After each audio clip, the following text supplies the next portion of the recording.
কাহারও সময় সমান নাহি যায়। হরে কৃষ্ণ, নমস্কার। আশা করি আপনারা সকলেই ভালো আছেন। আমার একটা ছোট্ট ভিডিওতে আপনাদের সকলকে স্বাগত। আমার জগন্নাথের দর্শন দিয়ে আমার ভিডিওটা শুরু করছি। দুদিন ধরে শরীরটা খুব খারাপ, একদম কাজ করতে পারছি না, একদমই পারছিলাম না। মেয়েরাই রান্না করেছে, পুজো দিয়েছে, সব কিছু।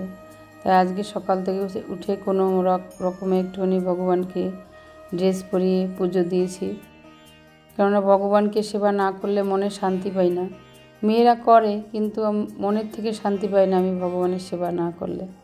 তাই সকালে আর কিছু রান্না করতে পারিনি, তাই ফল আর কলা ছাতু দিয়ে মেখে আজকে ভগবানকে আর মিষ্টি দিয়ে দিয়েছি।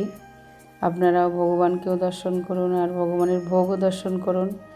সত্যি বলতে আমি একদমই রান্না বান্না করতে পারছি না। আজকে 2-3 দিন হয়ে গেছে একদম রান্না করতে পারছি না। তাই আমার মেম বসেছে তরকারি বানাতে, তখন আর ভিডিও করিনি। শরীরটা একদম ভালো লাগছে না, তাই মাকে বললাম, আমার মেমেকে বললাম যে তুমি একটু তরকারিগুলো বানিয়ে ধুই টুই দে, তাই আমি যদি কুট করে একটুখানি রান্নাটা করে নেবো যদি পারি কোনো মতে। ওর বাবা তো বলছে না, সিদ্ধ ভাত রান্না করে নাও, তোমাকে কিছু করতে হবে না। বলছে না, ভগবানকে সিদ্ধ ভাত দিতে কেমন লাগে, যখন পারবো না তখন তো দেবই না, কিন্তু এখন যদি টুকটুক করে দেখি পারি নাকি। তাই ছাতু দিয়ে মিষ্টি দিয়ে ফল দিয়ে ভগবানের সকালের ভোগটা দিয়েছি। আর সকালে কিছু রান্না করতে পারিনি। এদিকে ইন্ডাকশানে অন্ন বসিয়েছি, আর ওদিকে ওর বাবা কাঠের উনুনটা ধরিয়ে দিল। ওর বাবাই রোজ ধরিয়ে দেয়। এই বাসনগুলো অনেক দিন আগেই কিনেছিলাম ইন্ডাকশানে রান্না করার জন্য।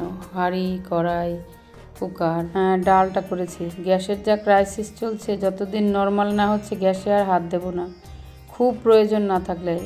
ইন্ডাকশান তো সবসময় চালাতে পারে না, কারেন্ট চলে গেলে আর পারি না। এদিকে কাঠে বসিয়ে দিয়েছি, ভেন্ডি আলুটা ভাজবো, আর এদিকে কুমড়ো আলু ডাঁটা টাটা দিয়ে সব কিছু দিয়ে একটা সবজি হবে আর শাক হবে।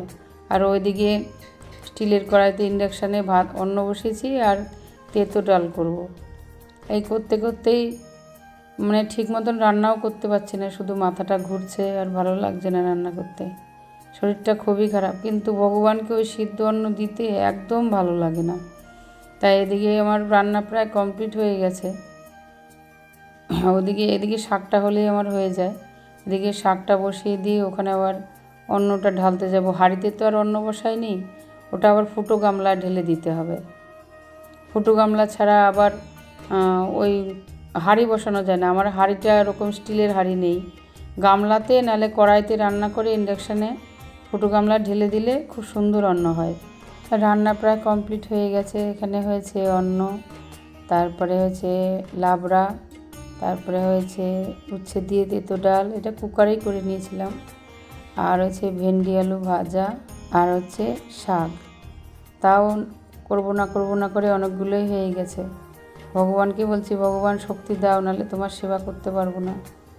আর যখন শরীর খারাপ হয় একদম অসুস্থ হয়ে পড়ি একেবারে। আপনারাও ভগবানের ভোগ দর্শন করুন। হরে কৃষ্ণ, হরি বল।